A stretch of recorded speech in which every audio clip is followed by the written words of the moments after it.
Alright, I was trying to get this out earlier, but as soon as I woke up, everybody and their mother decided that they wanted to just do stuff outside of my house, so I was having a real hard time recording this, but better late than never, right? You know, so we basically got a little bit of information for some new stuff coming on JP. Well, actually, it's here right now, surprisingly. I mean, I'm really happy that they just, like, dropped new content, because I don't like having those dead weeks in FGO, because it is brutal. It is brutal to have those dead weeks in FGO, but so we're going to be getting a new banner, we're going to be getting hunting quests, and alongside all of this stuff, we're getting buffs for both Chiyome and Hokusai. Now, Hokusai, I didn't really think needed any buffs. I mean, it's nice that they gave her some buffs, but Chiyome was definitely the one that I saw that my eyes were bulging out of my head. I was like, oh my goodness, we're getting buffs for Chiyome, a servant that nobody knows even exists, right? Like, people forget that this character exists. I forget that she exists half of the time, so her getting buffs,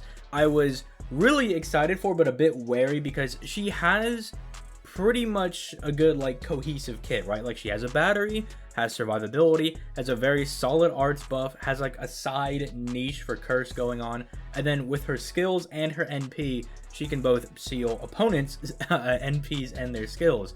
But what they decided to give her was this, the ability to now have evil curse, which is like a stackable curse, right? Or it like buffs the curse damage that you do against your opponents, right? Which I'm a little saddened by, because I would have really loved to see her get the Galatea or the Shiro Muramasa effect, where they get NP damage every time they use their NP, and it lasts for like 3 turns. So it kind of lets them stack their damage, even if it was like increases NP damage by like 10% for 3 turns. I think stuff like that would have been really, really good to just make her do some pretty decent damage. Because I mean, let's look at like her NP damage, and I know people are going to immediately be like, this is outdated and it's bad, but it's like, for NA players, for one, this is going to be like relevant for like the next 2 years, but then 2, it's still good to kind of get a gauge of like how hard these units are able to hit. It's just that like the newer servants aren't there, but you look at her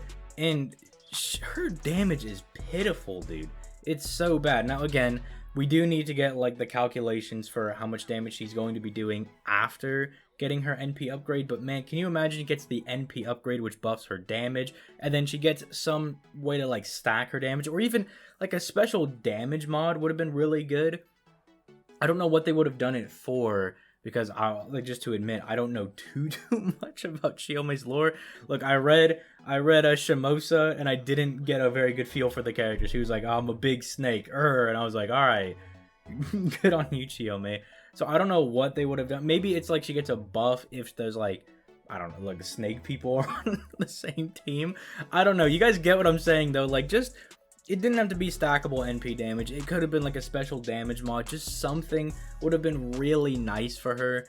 And we didn't really get that. We got, oh, we're gonna go out on her curse meme, which I understand, especially with someone like Van Gogh now, who really does take the curse damage, or like even Ashia Doman.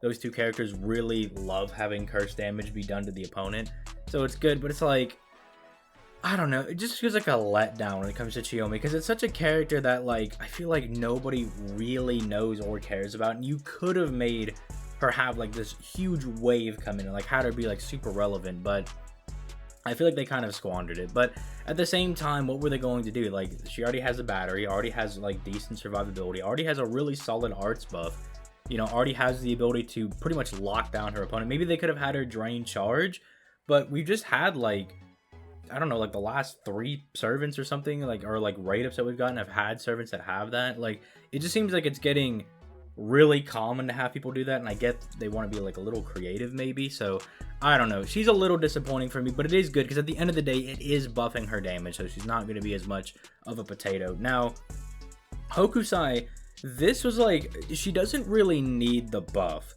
but they went ahead and gave it to her anyway, so really anything that they did was going to be fine. And so they're like, okay, Hokusai, now you can just drop a little bit of stars, and then you absorb those stars to your arts cards, and that's just all like for 1 turn, right? They didn't reduce the cooldown or anything. They didn't buff the defense that goes down. They didn't buff the amount of turns that it lasts or anything. It's just the same old thing. It's just now she can arts crit a bit better, which is going to help her loop a bit better as well, because Hokusai can loop pretty easily as long as you're kind of getting these arts chains or whatever, but if you're not getting them, then getting arts crits is definitely going to help her out a lot. Her arts cards themselves are very OP. They have 6 hits, so even though they have like really low NP charge, the fact that she's able to just riddle enemies with like low defense is going to help her get overkill. And then, you know, again, she also has a very like solid arts buff that's going to be up for a few turns, so she should be able to loop a bit more effectively now. I kind of see this as like, it's going to help people that maybe have like an NP1 or NP2 Hokusai, like, because obviously the higher the NP you get, the easier it's going to be for you to loop because you're doing more damage, getting more overkill, yada yada. So I feel like this is going to help a lot of people out with their Hokusais. It's a nice little buff. It's nothing insane, but again, Hokusai is again another character like Chiyome where she's already doing a lot. Maybe they could have buffed her NP, but I don't know, like, because if you look at the damage, people are like, yeah, Hokusai does no damage, but it's like, hello, dummies. She has, like, this, if you looked over here and see what she can do if she's got all her stuff going down, like, and they only attribute, like, 40% defense down, when you could get up to, like, 80, you get, like, insane levels of defense down, so, yeah, Hokusai can be very, very good, and so, it's just a very, like, nice little buff that they gave her, so, I guess to kind of, like, you know, close out, we'll talk about the hunting quest, because I'm not going to make a full video on hunting quest. I don't think it's really worth it. I'll make videos on the banners. I'll talk about like Hokusai and why she's worth summoning for and why she's like super good. I'll talk about Chiyome. I'll try to give her a little bit of respect. I was going to say that Ikkaku over here was going to be the first 3-star I would cover, but I actually already did a video on Izo. I don't remember if I've done a video on Tamamo recently, because I think she was on raid up on NA, so I don't know if I'll do another video on Tamamo. I mean, it's not like a whole lot has changed with her, so probably not. But I do find it pretty ironic that they released this banner because they're like, we're going to have hunting quests where a lot of farming is going to be needed to be done.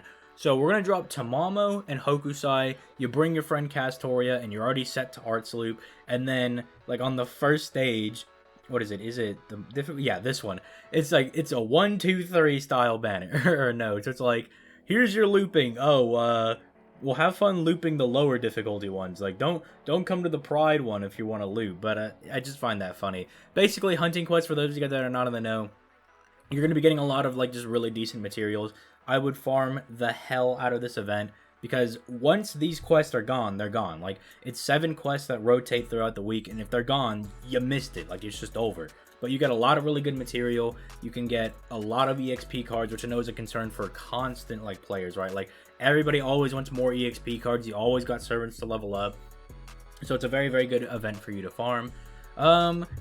Going to be a relatively, like, light week, though, on JP, because if you're not going to be burning apples, which I don't recommend doing for hunting quests, if you're not going to be burning apples or anything, then, you know, it's going to be kind of like, oh, just log on, do a couple hunting quests a day, you know, do it when you have AP, and, you know, you're going to be fine after that. But, I mean, other than that, I mean, just because we're going to be kind of, like, chilling over here on JP, I'd love to hear you guys' thoughts on the buffs down in the comments down below. I'd love to hear what you guys think about doing hunting quests for the next week. We're kind of getting into almost like the anniversary season. We're getting very close for JP FGO, so I'm curious to see what they're going to be doing going forward, if they're going to be like really ballsy with the servants they release, or if they're going to be a bit lighter in like preparation for the anniversary coming up. I do think it's kind of funny. We got Caster Artoria last anniversary. You know, she's supposed to be a part of Lost Belt 6, and here we are almost an entire year later, still not a whiff of Lost Belt 6 anywhere. So I'd be curious to see if it's going to be another Lost Belt 6 servant. But I mean, to be fair, they have been building up, right? They released Castoria, then they released Shiro Muramasa, who's supposed to have a part in Lost Belt Part 6. So I'm very curious going forward what's going to be going on. Let me know your thoughts in the comments down below. Leave a like and subscribe for daily FGO content on that grind to 10K. But with that being said, I'm going to go ahead and get out of here. You guys have yourselves a nice day. Peace late, guys.